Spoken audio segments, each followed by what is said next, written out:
Hello friends, स्वागत है आप सभी लोगों का हमारे चैनल क्विक स्टडी में। मैं अकमल बेस्ट। इस वीडियो के माध्यम से दोस्तों आपके यहाँ पर कराऊंगा आर्मी टेक्निकल एनए का फिजिक्स का पार्ट नंबर 8, यानी कि दोस्तों यहाँ पर आपको भौतिक विज्ञान का भाग नंबर 8 मिलेगा। इससे पहले आपको 7 भाग कराए जा चुके हैं दोस्तों, जहाँ पर आपने भौतिक विज्ञान के महत्वपूर्ण क्वेश्चन को देखा।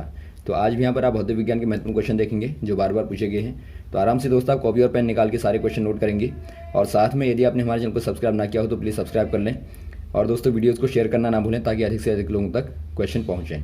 तो देखिए शुरू करते हैं क्वेश्चनों को। पहला दोस्तों आपको क्वेश्चन दिखाई देता है, वस्तु के साथ क्या होगा यदि उसका घनत्व उस तरल के समान होगा जहां वो रखी गई है। यानी कि आपको बताना है what happens to the body when its density is equal to the density of fluid. तो यहाँ पर देखिए दोस्तों, आपके पास में 3 कंडीशनें होती है। माना आपने कोई फ्लूइड लिया यानी कोई तरल लिया यहाँ पर आपने, और यहाँ पर आपने दोस्तों कोई ऑब्जेक्ट लिया यानी कि आपने कोई वस्तु को लिया और यहाँ पे तरल के ऊपर डाल दिया। तो यहाँ पे 3 कंडीशनें दोस्तों मुख्यतया होती हैं। पहले आप मान लेंगे, माना डेंसिटी जो है, ये मुख्यतः डेंसिटी के आधार पर क्वेश्चन है। डेंसिटी यहाँ पर आप मान लेंगे यानी कि घनत्व को मान लेंगे दोस्तों। तरल के घनत्व को आप मान लेंगे ρ1 और ऑब्जेक्ट के घनत्व को यानी कि ऑब्जेक्ट की डेंसिटी को आप मान लेंगे ρ2। तो यहाँ पर देखिए दोस्तों 3 कंडीशन आती हैं। पहली कंडीशन होती है यदि वस्तु का जो घनत्व है वो तरल के घनत्व से कम हो, यानी ρ1 लेस हो ρ2 से। तो ऐसी कंडीशन में दोस्तों हमेशा ये ऑब्जेक्ट क्या करती है, ये फ्लोट करेगी यानी कि यहाँ पे तैरेगी यदि तरल का घनत्व ज़्यादा होगा वस्तु के घनत्व से। सेकंड कंडीशन होती है यदि ρ1 आपका ज़्यादा होगा ρ2 से, यानी कि ऑब्जेक्ट का जो डेंसिटी है वो पानी की यानी कि लिक्विड की दोस्तों यहाँ पर डेंसिटी से ज़्यादा हो। तो ऐसी कंडीशन में क्या होता है दोस्तों, बॉडी सिंक कर जाती है यानी कि बॉडी यहाँ पर डूब जाएगी। तो ये वाली कंडीशन में वस्तु यहाँ पर डूब जाएगी। और थर्ड वाला केस होता है माना ρ1 इक्वल टू ρ2 हो, यानी कि दोस्तों दोनों की यदि डेंसिटी बराबर हो। ये क्वेश्चन आपको पूछा गया यहाँ पे, यदि दोनों की डेंसिटी यानी कि दोनों का घनत्व बराबर होगा तो ऐसे केस में क्या होगा, माना ρ1 और ρ2 इक्वल हो जाते हैं जहाँ पे, वहीं पे दोस्तों बॉडी क्या हो जाती है, सस्पेंड हो जाती है। सस्पेंड कहने का मतलब है वहाँ पर स्थिर हो जाएगी, या फिर आप कहें दोस्तों वहाँ पर लटक जाएगी। तो यहाँ पर वही कंडीशन पूछी गई है, यदि दोनों का मान बराबर होगा तो वहाँ पर दोस्तों ऑब्जेक्ट आप कह देंगे रिमेन्स सस्पेंडेड, यानी कि वहाँ पर स्थिर हो जाएगी। तो ये तीनों कंडीशन के आधार पर बार बार क्वेश्चन आते हैं, तो आप इनको नोट कर लेंगे। अगला क्वेश्चन देखिए दोस्तों, केश नली में पारे का पृष्ठ होगा, यानी आपको बताना है meniscus of mercury in a capillary. दोस्तों कैपिलरी के बारे में बार बार बताया जा चुका है। कैपिलरी जो होती है यानी केश नली जो होती है, केश का मतलब आपको मालूम होगा दोस्तों, केश मतलब बाल होता है, यानी बाल के समान जो नली होती है, इतनी पतली नली जो होती है, ऐसी नली को आप केश नली कहते हैं। तो यहाँ पर देखिए केश नली में यदि आपने यानी कैपिलरी में दोस्तों यदि आपने लिया है मरकरी को, मरकरी यानी कि पारे को आपने भरा है, तो यहाँ पे दोस्तों जो मेनिस्कस होगा यानी कि जो सरफेस होगा, पृष्ठ होगा, वो कैसा दिखाई देगा आपको बताना है। ये कॉनकेव होगा, कॉन्वेक्स होगा, या सिलेंड्रिकल होगा, या प्लेन होगा। दोस्तों आपको हमने 2 प्रकार के फोर्सेस बताए थे। एक आपका बताया था कोहेसिव फोर्स और दूसरा बताया था अधेसिव। अधेसिव क्या होता है दोस्तों, अधेसिव आपका होता है डिफरेंट मॉलिक्यूल्स के बीच में लगने वाला फोर्स, यानी एक प्रकार से आप कहते हैं इसको आसंजक बल। और ये आपका होता है पहला वाला ससंजक बल, यानी ससंजक जो होता है ये दोस्तों आपका सेम मॉलिक्यूल में लगता है, यानी कि वाटर के बीच में, या मरकरी के बीच में, या फिर आप कहें कोई भी समान पदार्थों के बीच में दोस्तों लगने वाला जो फोर्स होगा वो फोर्स कहलाता है कोहेसिव यानी कि ससंजक बल। तो यहाँ पर देखिए यदि आप बात करें मरकरी और मरकरी के बीच में जो लगने वाला फोर्स होगा दोस्तों वो कोहेसिव फोर्स होगा। तो यदि आप बात करें पारे की दोस्तों, तो पारे के केस में क्या होता है, पारे के केस में जो कोहेसिव फोर्स होता है दोस्तों उसका मान ज़्यादा होता है अधेसिव फोर्स से। अधेसिव कहने का मतलब है जो ग्लास की आपने बीकर ली होगी दोस्तों, जहाँ पर आपने केश नली में यहाँ पे पानी को भरा होगा या फिर आपने पारे को भरा होगा, तो ये जो बाहर का ग्लास होगा यानी ग्लास और जो पारे के बीच में लगने वाला फोर्स है वो अधेसिव फोर्स कहलाएगा। और जो अधेसिव फोर्स का मान होगा यानी कि इनके बीच में लगने वाला जो बल होगा उसका मान कम होगा दोस्तों पारे और पारे के बीच में लगने वाले बल के मुकाबले, यानी कोहेसिव फोर्स के मुकाबले अधेसिव फोर्स का मान यदि कम होगा तो ऐसे केस में क्या होगा दोस्तों, पारा यहाँ पे क्या करेगा, पारा दोस्तों एक दूसरे को जकड़ लेगा यानी यहाँ पे बाउंड कर लेगा, और आपको कुछ इस तरह से दोस्तों जमता हुआ दिखाई देता है। यानी आप देखेंगे कुछ इस तरह से आपको ऊपर का शेप दिखाई देता है। और आप क्लियर देखते हैं कौन सा वाला शेप है दोस्तों, ये कॉन्वेक्स का है, यानी एक प्रकार से उत्तल का दोस्तों, उत्तल लेंस का आपको शेप दिखता है। तो यहाँ पे कौन सा वाला हो जाएगा, यहाँ पे हो जाएगा कॉन्वेक्स यानी कि उत्तल। और यदि आप बात करें वाटर की दोस्तों, यदि आप पानी को ले लें केश नली में, तो आप जानते हैं जो पानी होता है, पानी में दोस्तों जो कोहेसिव फोर्स होता है उसका मान एडहेसिव फोर्स से कम होता है। एडहेसिव फोर्स से कम होगा यानी पानी और पानी के बीच में लगने वाला जो फोर्स होता है ग्लास और पानी के बीच में लगने वाले फोर्स के मुकाबले कम होता है। तो इसीलिए दोस्तों यहाँ पे क्या होगा, यहाँ पे जो पानी का शेप होता है ऊपर का तली, यदि आप देखेंगे यहाँ पे, यदि आप ऊपर की तली को देखेंगे दोस्तों तो ये आपको इस प्रकार का शेप दिखता है, यानी कि नीचे की ओर धंसा हुआ होता है और किनारों से उठा हुआ। तो ये दोस्त आपका क्या हो जाएगा, कॉनकेव हो जाएगा। तो ये क्वेश्चन, दो क्वेश्चन आपको बार बार पूछे जाते हैं, तो आप दोनों को ही आराम से विद रीजन दोस्तों नोट कर लेंगे। अगला क्वेश्चन देखिए दोस्तों, अल्फा कण रेडियोथेरेपी में प्रयुक्त नहीं होते क्यों? यानी आपको बताना है द अल्फा पार्टिकल्स या फिर आपके alpha radiations is not used in radiotherapy because. दोस्तों यहाँ पर देखिए जो रेडियोथेरेपी होती है, आप जानते होंगे दोस्तों रेडियोथेरेपी क्या होती है, एक प्रकार की विशेष मेथड होती है दोस्तों रोगों को इलाज करने की। आप जानते हैं दोस्तों कैंसर का इलाज है और बहुत सारी बीमारियां हैं, तो उनका इलाज दोस्तों आजकल रेडियोथेरेपी के माध्यम से होता है। तो यहाँ पर आपको बताना है कि अल्फा पार्टिकल का, जो अल्फा पार्टिकल होते हैं या अल्फा रेडिएशन होता है, उसका यूज़ दोस्तों यहाँ पर रेडियोथेरेपी में नहीं किया जाता।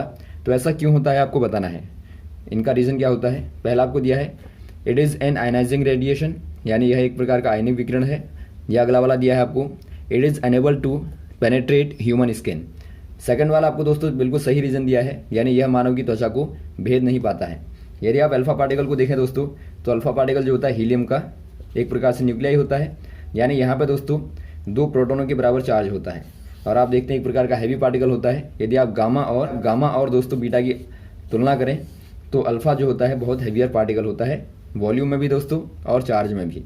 तो यहाँ पर आप कह देंगे दोस्तों जो अल्फा पार्टिकल होता है बॉडी को पेनेट्रेट नहीं कर पाता, यानी कि एक प्रकार से त्वचा को दोस्तों भेद नहीं पाता है। तो इसी के कारण आप इसका इस्तेमाल रेडियोथेरेपी में नहीं कर पाते हैं। अगला क्वेश्चन देखिए दोस्तों, ध्वनि की चाल बढ़ जाएगी यदि बढ़ा दिया जाए।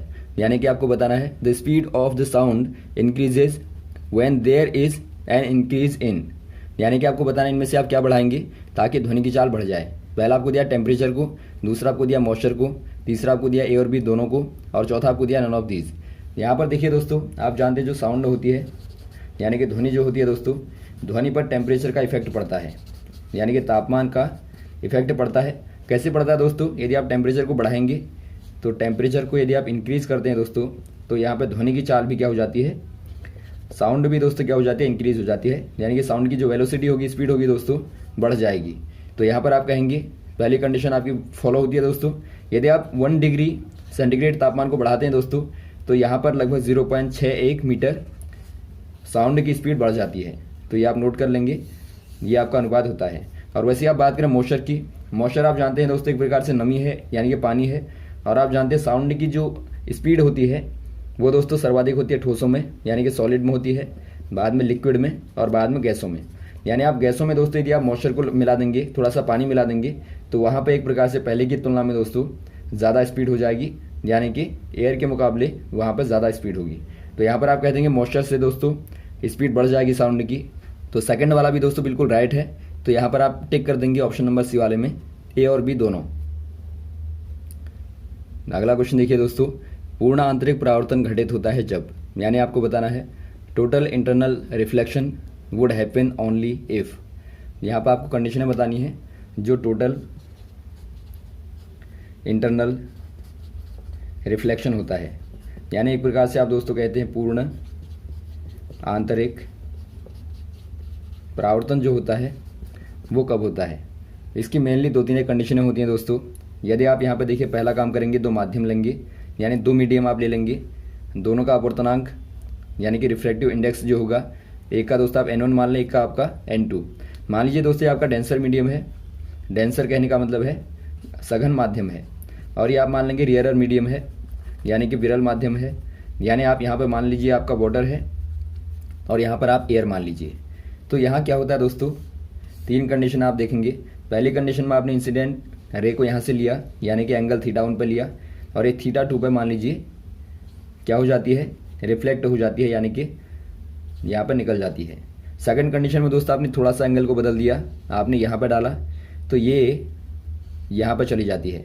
यहाँ पे दोस्तों एक प्रकार का विशेष केस है, यानी कि यहाँ पर आपका जो इंसिडेंट एंगल है दोस्तों, इसको आप क्रिटिकल एंगल कहते हैं, यदि आपका रिफ्लेक्टिव एंगल 90 डिग्री का हो जाता है। तो आप याद रखेंगे यदि आपका 90 डिग्री का दोस्तों आपका रिफ्लेक्टिव एंगल है तो वहाँ पर जो इंसिडेंट एंगल होगा उसको आप कहते हैं क्रिटिकल एंगल, यानी कि क्रांतिक कोण कहते हैं। और यदि आप दोस्तों यहाँ पर डालते हैं रेज को और आपने थोड़ा एंगल को बढ़ा दिया तो यहाँ पर क्या होता है, जो रे होती है यानी कि जो इंसिडेंट रे होती है दोस्तों, वो इसी माध्यम में वापस आ जाती है। तो यहाँ पर आप देखते हैं जो ये वाला एंगल होगा दोस्तों, यानी कि रेयर मीडियम से जो एंगल होगा वो आपका होता है 90 के ऊपर, यानी कि लार्जर देन क्रिटिकल एंगल आप कह सकते हैं। यानी मान लीजिए आपका क्रिटिकल एंगल आपका थीटा सी है, तो यहाँ पर आप देखते हैं दोस्तों ये वाला एंगल जो होगा थीटा सी के मुकाबले ज़्यादा होता है।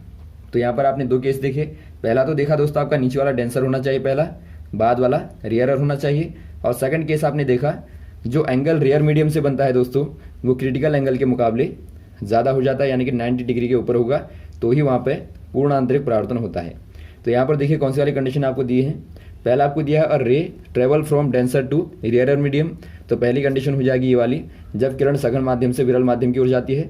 सेकंड कंडीशन दोस्तों यहाँ पर आप देखते हैं the angle of incident in rare medium is greater than the critical angle, यानी आपने यहाँ पे देखा जो रेयर मीडियम से दोस्तों जो एंगल बनता है वो आपका क्रिटिकल से ज़्यादा होता है, यानी दोनों ही कंडीशनें यहाँ पे फुलफिल होती हैं। तो ऑप्शन नंबर आप डी वाले में टिक कर देंगे दोस्तों, कंडीशन नंबर ए और बी दोनों, यानी कि ए और बी दोनों हो जाएंगे डी वाला। अगला क्वेश्चन देखिए दोस्तों, if a moving body turns its speed to 1.5 times its kinetic energy, यानी कि आपको यहाँ पर काइनेटिक एनर्जी कहने का मतलब है दोस्तों आपको गतिज ऊर्जा बतानी है। कब बतानी है दोस्तों, माना यहाँ पर जो बॉडी है ऑब्जेक्ट है दोस्तों अपनी स्पीड की, स्पीड मान लीजिए यहाँ पर आपका v है, तो स्पीड की दोस्तों 1.5 टाइम घूमती है, टर्न करती है। तो ऐसे केस में आपको बताना है जो काइनेटिक एनर्जी का मान होगा वो क्या हो जाएगा। आप जानते हैं दोस्तों काइनेटिक एनर्जी के ई बराबर होता है हाफ mv², यानी कि मास इंटू वेलोसिटी का स्क्वायर। तो यहाँ पर देखिए यदि आप वेलोसिटी को बढ़ा दें यानी कि 1.5 टाइम कर दें दोस्तों, तो यहाँ पर क्या हो जाएगा, यहाँ पर जो काइनेटिक एनर्जी का मान होगा 1/2 m, v के स्थान पर आप रखेंगे 1.5 v का स्क्वायर। तो ये दोस्तों क्या हो जाएगा पहले की तुलना में, यहाँ पर आप 1.5 का स्क्वायर करेंगे तो आपको मिलेगा 2.25, यानी कि पहले के मुकाबले दोस्तों यहाँ पर आप देखेंगे ये आपका हो जाएगा 1/2 पहले से था और इंटू दोस्तों आपका 2.25 mv² हो जाएगा, यानी कि पहले के मुकाबले आप देखते हैं 2.25 यहाँ पर ज़्यादा हो जाता है, गुना हो जाता है। तो ऑप्शन नंबर कौन सा हो जाएगा आपका सी वाला हो जाएगा, बिकमिंग 2.25 टाइम्स, यानी कि 2.25 गुना दोस्तों हो जाएगी। अगला क्वेश्चन देखिए दोस्तों, निम्न में द्रव्यमान की सबसे बड़ी व्यवहारिक इकाई कौन सी वाली है, यानी कि आपको बताना है which of the following is the largest practical unit of mass. यहाँ पर देखिए दोस्तों आपको बताना है largest practical unit of mass, यानी कि आपको द्रव्यमान की सर्वाधिक बड़ी, सबसे बड़ी दोस्तों व्यवहारिक इकाई बतानी है, क्या होगी, क्या हो जाएगी दोस्तों द्रव्यमान की। यहाँ पर आपको दिया है, पहला वाला दिया है स्लग दिया है, सेकंड वाला दिया है आपको AMU, थर्ड वाला आपको दिया है हाइपर किलोग्राम और फोर्थ वाला दिया है CSL। यहाँ पर देखिए दोस्तों आपका जो CSL है इसका मतलब फुल फॉर्म होता है चंद्रशेखर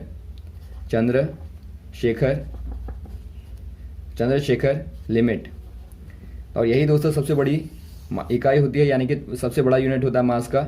यदि आप देखें 1 चंद्रशेखर यानी कि CSL बराबर दोस्तों, तो ये आपका होता है 1.4 टाइम ऑफ मास ऑफ सन, यानी कि दोस्तों सन का जो मास होता है उसका 1.4 गुना होता है 1 CSL बराबर, यानी कि 1 चंद्रशेखर लिमिट के बराबर। तो यहाँ पर आप देखते हैं दोस्तों यही सर्वाधिक बड़ी मात्रक है जो द्रव्यमान को मापने वाला है। तो ऑप्शन नंबर आप डी वाले में टिक कर देंगे CSL में। अगला क्वेश्चन दिखता है दोस्तों आपको, प्रबल नाभिकीय बल की सीमा क्या है, यानी कि आपको बताना है what is the range of strong nuclear force.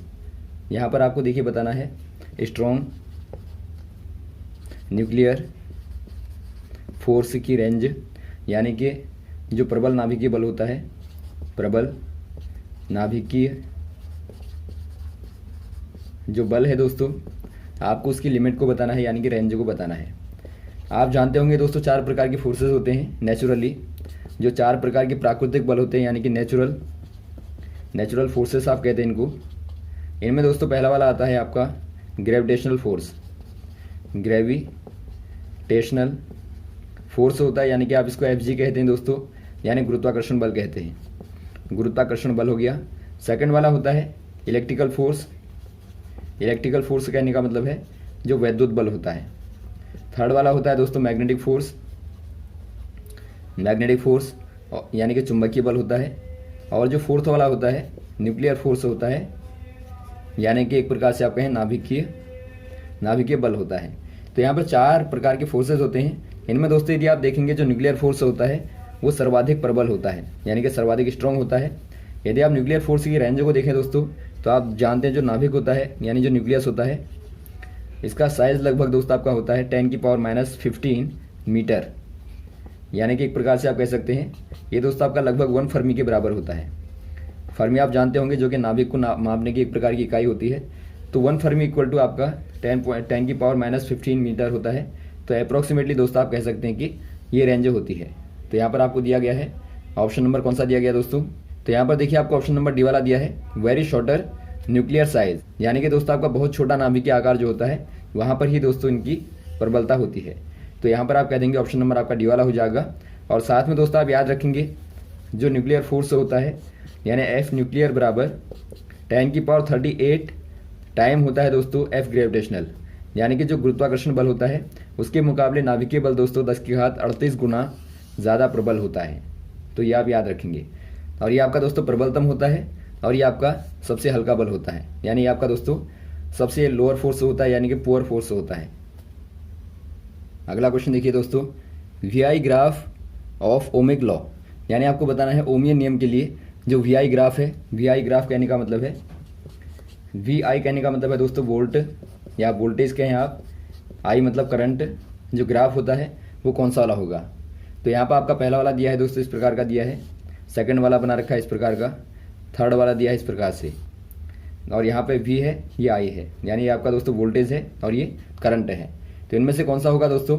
यदि आप ओम के लॉ को देखें दोस्तों, ओम का लॉ क्या कहता है, ओम का लॉ कहता है यदि आपके पास में कोई कंडक्टर है और कंडक्टर के बीच में दोस्तों आप कोई पॉइंट लेते हैं, मान लीजिए आपने ए और बी पॉइंट लिया, तो 2 पॉइंट्स के बीच में जो पोटेंशियल डिफरेंस होता है, potential difference between 2 points of a conductor is directly proportional to current, यानी कि कहता है दोस्तों जो पोटेंशियल डिफरेंस होता है यानी वोल्टेज जो होता है दोस्तों आपका, मान लीजिए आपका वी ए बी हो गया डिफरेंस, तो ये आपका प्रोपोर्शनल होगा आई के, यानी एक प्रकार से आप कह सकते हैं V A B upon I बराबर होता है कांस्टेंट, या फिर आप कह सकते हैं कांस्टेंट को दोस्तों यदि आप आर ले लें तो आप कहते हैं वी बराबर आई आर होता है। तो यहाँ से आप देखते हैं दोस्तों जो वी और आई का जो अनुपात होता है नियत होना चाहिए। कांस्टेंट कहने का मतलब है नियत होना चाहिए, यानी कि लगातार उनका जो अंतर होगा दोस्तों, अनुपात होगा, वो समान आना चाहिए। तो यहाँ पर आप देखते हैं दोस्तों वी और आई का यदि आप अनुपात निकालेंगे तो हर एक केस में दोस्तों आपको समान मिलेगा, यानी एक प्रकार से आपको एक स्ट्रेट लाइन मिलनी चाहिए ग्राफ के अंदर। तो ऑप्शन नंबर आपका दिखता है दोस्तों बी वाला, ये दिखाता है ओमीय परिपथ को, यानी कि एक प्रकार से ओमिक ग्राफ को शो करता है।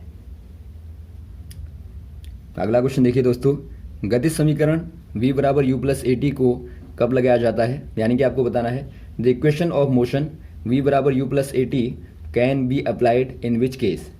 दोस्तों यहाँ पर देखिए आपको गति की इक्वेशन मालूम होनी चाहिए, equation of motion, equations of motion आप जानते होंगे दोस्तों। गति की जो समीकरणें दी गई हैं, गति की समीकरणें किनके द्वारा दी गई दोस्तों, न्यूटन के द्वारा। तो यहाँ पर देखिए दोस्तों पहली वाली जो इक्वेशन होती है v बराबर u प्लस ए टी होती है, सेकंड वाली होती है दोस्तों वी स्क्वायर बराबर यू स्क्वायर प्लस 2as होती है, और थर्ड वाली होती है s बराबर U T plus 1/2 A T का स्क्वायर। यदि आप सारी इक्वेशनों को देखेंगे तो v आपकी फाइनल वेलोसिटी होती है ऑब्जेक्ट की, यानी कि अंतिम वेग होता है, और u बराबर इनिशियल वेलोसिटी होती है। इनिशियल वेलोसिटी कहने का मतलब है जो प्रारंभिक वेग होता है, और वैसे a बराबर दोस्तों एक्सेलरेशन होता है, यानी कि त्वरण होता है, और t बराबर टाइम टेकन होता है, यानी कि जो गति में जो समय लिया जाएगा वो आपका t होता है। और वैसे यहाँ पर जो आपका s होता है, s बराबर क्या होता है दोस्तों, डेस्टिनेशन होती है, यानी कि दूरी होती है। तो इनके माध्यम से ही यहाँ पे 3 इक्वेशनें बनती हैं। तो यहाँ पर आपको पहली वाली इक्वेशन का चूंकि पूछा गया है, जो v बराबर u प्लस ए टी होती है, यानी कि जो final velocity equal to initial velocity plus acceleration into time होता है दोस्तों, ये आप कहाँ पे लगाते हैं। पहला केस आपको दिया सिंपल हार्मोनिक मोशन में, यानी सरल आवर्ती गति में, दूसरा आपको दिया सर्कुलर मोशन में, यानी वृत्तीय गति में, थर्ड वाला आपको दिया जब त्वरण नियत होता है, यानी कि व्हेन एक्सेलरेशन इज कांस्टेंट, और फोर्थ वाला दिया आपको बोथ ए और सी।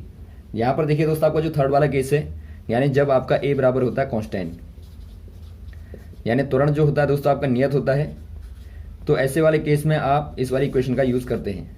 यानी कि जब आपका त्वरण लगातार समान होगा दोस्तों तो ही आप इसका इस्तेमाल करेंगे, अदरवाइज आप नहीं करेंगे।